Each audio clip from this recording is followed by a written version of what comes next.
یہ میرے نبی کی جو گھر والیاں ہیں، میرے نبی کی ازواج مطہرات ہیں، یہ مومنوں کی مائیں ہیں۔ ان کا مقام و مرتبہ یہ ہے کہ یہ مومنوں کی مائیں ہیں، اور پھر اللہ کے محبوب کے اس پاک گھرانے کی یہ مقدس خواتین مومنوں کی مائیں بننے والیوں کو اللہ نے جو خطاب فرمایا وہ بڑا قابل رشک ہے۔ اللہ فرماتا ہے کہ یہ چنی ہوئی ہیں، ان کو اللہ تبارک و تعالیٰ نے دیگر تمام عورتوں سے ممتاز کر دیا ہے، اور ممتاز ہونے کی وجہ کیا ہے کہ اللہ خالق کائنات کی بارگاہ میں ان کا مقام و مرتبہ کیا ہے۔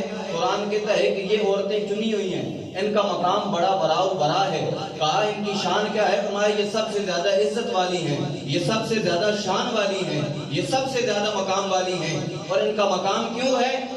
اب بات سمجھیے گا، ذرا توجہ کی بات ہے کہ حضرت جناب ابوبکر صدیق رضی اللہ تعالیٰ عنہ کی دو صاحبزادیاں، حضرت جناب سیدہ اسماء اور حضرت جناب سیدہ عائشہ صدیقہ رضی اللہ تعالیٰ عنہ، اور حضرت جناب خدیجہ الکبریٰ رضی اللہ تعالیٰ عنہ کی ایک اور بہن بھی ہیں، حضرت جناب حالہ۔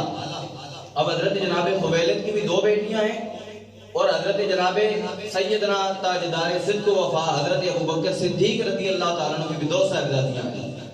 اور قرآن کے مفہوم کے لحاظ سے معنی یہ بنتا ہے کہ گویا اللہ تبارک و تعالیٰ نے فرماتا ہے کہ اے عائشہ تو اسماء جیسی نہیں، اور حالہ تو خدیجہ جیسی نہیں، اے خدیجہ تو حالہ جیسی نہیں۔ وجہ کیا ہے؟ دونوں کا خاندان ایک ہے۔ حضرت جناب ابوبکر صدیق کی دو صاحبزادیاں، دونوں کا خاندان ایک ہے، دونوں کے والدین ایک ہیں، دونوں کے جناب عزیز و اقارب ایک ہیں۔ حضرت جناب خدیجہ الکبریٰ کی سگی بہن حضرت جناب حالہ، دونوں کا خاندان ایک ہے، قبیلہ ایک ہے، عزیز و اقارب ایک ہیں، اور سلسلہ نسب ایک ہے۔ لیکن اللہ کا قرآن کہتا ہے کہ اے خدیجہ تو حالہ جیسی نہیں، اے عائشہ تو اسماء جیسی نہیں۔ وجہ کیا ہے؟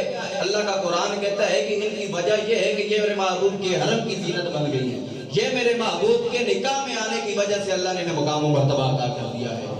اور مقام جو میرے محبوب کے نکاح میں آئے اس کا مقام اتنا بلند و بالا ہو جاتا ہے، جو میرے محبوب کے حرم کی زینت بنے، جو نسبت رسول میں آ جائے اس کا مقام و مرتبہ اتنا بڑا ہو جاتا ہے، اتنا بڑا ہو جاتا ہے۔ تو ذرا اندازہ لگاؤ خود محبوب مکرم کا مقام کیا ہوگا، اللہ نے اپنے محبوب کو کیا مقام عطا فرمایا ہوگا۔ فرمایا کہ یہ تمام کائنات کی تمام عورتوں سے اشرف و اعلیٰ ہیں، اللہ نے انہیں تمام مومنوں کی مائیں بنا دیا ہے۔ وجہ کیا ہے؟ وجہ یہ ہے کہ یہ میرے محبوب کے نکاح میں آنے کی وجہ سے ممتاز اور اشرف و اعلیٰ بن گئی ہے۔ کائنات میں اللہ نے ان کو عزت عطا کر دی ہے۔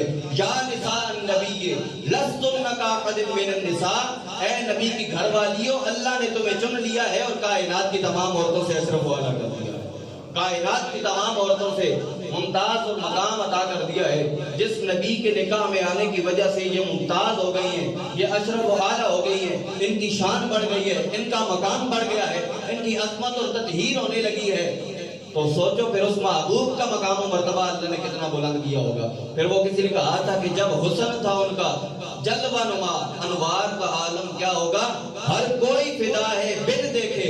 آج امت کا حال دیکھ لیں، اپنے محبوب کا نام آتا ہے، امام الانبیاء کی عزت و حرمت پر کوئی بندہ مومن کسی قسم کا کوئی کمپرومائز نہیں کرتا۔